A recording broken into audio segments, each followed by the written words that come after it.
So the Hamilton Ticats lose Friday night 38-23 to the Edmonton Eskimos, and I'm here with Steve Milton from the Hamilton Spectator. And Steve, what happened? Well, let's start with the fact that 38-23 flattered the Ticats. That's ridiculous. It was in my mind, a four-score difference the way this game played. They came out wrong right from the opening kickoff. They're offside on the opening kickoff. First two offensive plays, they dropped the ball, catchable balls. The offense let down Kevin Glenn, who actually in his first 10 passes threw 7 completions and had 3 drops. Now, and then after that, when Kevin's game started to go off a little bit, by then it was too late.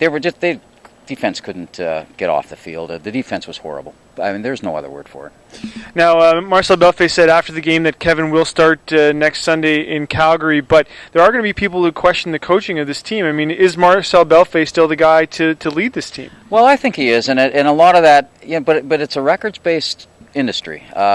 We know that he's very well supported by the two men above him, Obilovich and Scott Mitchell. We know that, and we know that he's got 2 rookie coordinators.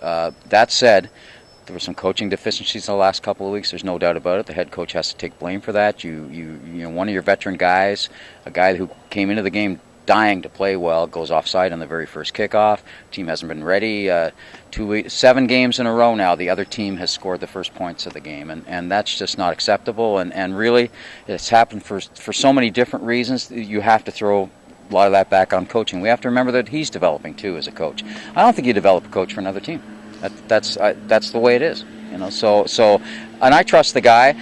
He's got some thinking to do himself. I don't know where the problem is there on coaching. Coaching's a very nebulous thing, right? Because it's results based. So I can't quite see if there is a problem. But clearly, some in-game adjustments early are a problem for this team, and that's usually the coordinators.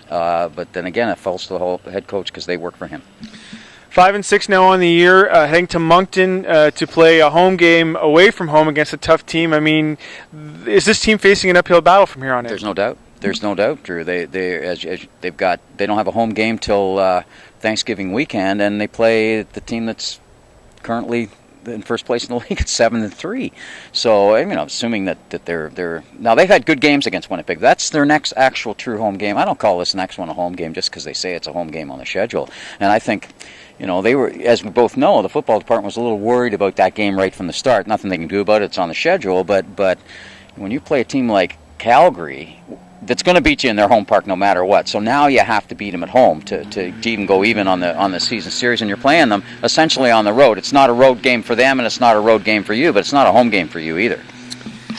So make sure you check out the Spec on Saturday for a full game story, and the spec.com all weekend long for updates. Reporting from Ivory Stadium with Steve Milton, I'm Drew Edwards.